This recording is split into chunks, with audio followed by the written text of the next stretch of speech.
I never had American food. I have never heard of anything like a hamburger, or I don't even know what is cheese.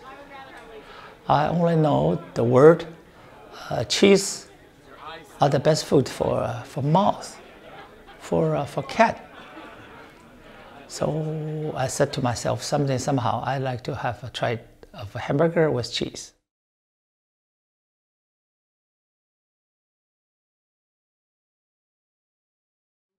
Or veggie, try it.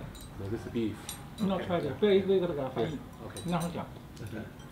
可以，有人跟他们在一起，我们很多东西都不告诉他什么东西，因为他不敢吃，把忽悠了。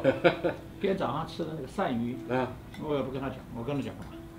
忽悠他吃了。今天早上吃的那个鳝鱼，我也不跟他讲，我跟他讲。About 2 years ago, I went to Iowa, and the dean of international program, he says, Michael, I want you to try a very good American food restaurant.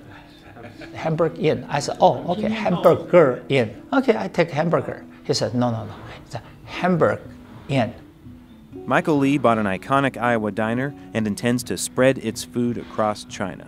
This is just one small sign of the unlikely Iowa story unfolding in the world's most populous country.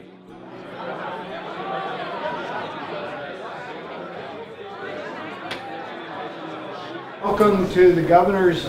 No, I kind of fell back into my old residence. Welcome to the ambassador's residence in Beijing, China. There's a kind of a joke in the Beijing community. We call it the Iowa Mafia. There's a tightly knit Iowa community here in Beijing. China changes so many people's lives when they get involved in it, and obviously for 99% of people it's just normal. Maybe they studied it, moved here, whatever. For our little circle from Iowa, and certainly Ambassador Branstad, it was changed in a more meaningful way.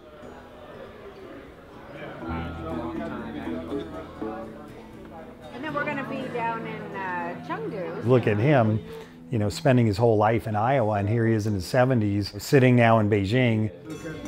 Who would have thought? It's kind of the only thing we can say is like, who would have thought? This is one of the biggest bilateral relationships in the world. China has the second largest economy to the United States, and I think they have the biggest population in the world, over 1.3 billion people.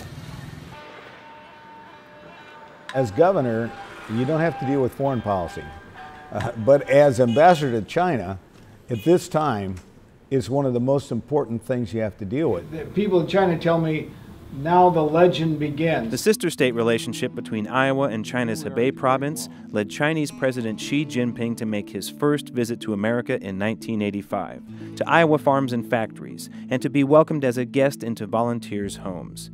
He was just a minor agricultural official at that time, but he returned to Iowa in 2012 as the man about to become China's next president, and the world took notice. Americans don't appreciate it, and I didn't until I moved here, how important and famous and well-known the story is. They all know the story. They all know about Xi's first visit to America was to Iowa, and that we treated him so well that he calls us old friends. Xi's return to Iowa in 2012 included a visit to Rick and Martha Kimberly's 4,000-acre, thoroughly modern soybean farm. This was no fluke, as China intends to boost the technology and scale of its own agriculture. So during Xi's presidency, this one-family farm in Iowa has become a much more powerful symbol, especially as China builds its own Kimberly farm northeast of Beijing as part of a new research and rural tourism complex. I am humbled and honored for the Kimberly family, Kimberly Farm, to be the first phase of the China-U.S. demonstration program.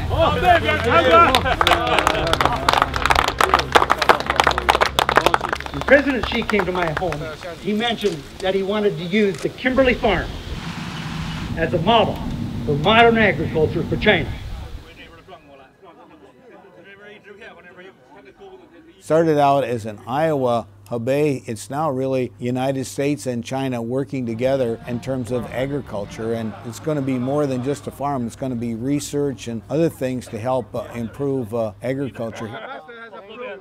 We are proud to be farmers in Iowa, and I want the same thing for the Chinese farmers. I want them to be proud, and the Chinese people should be proud of their farmers. They help feed you, they help feed the world.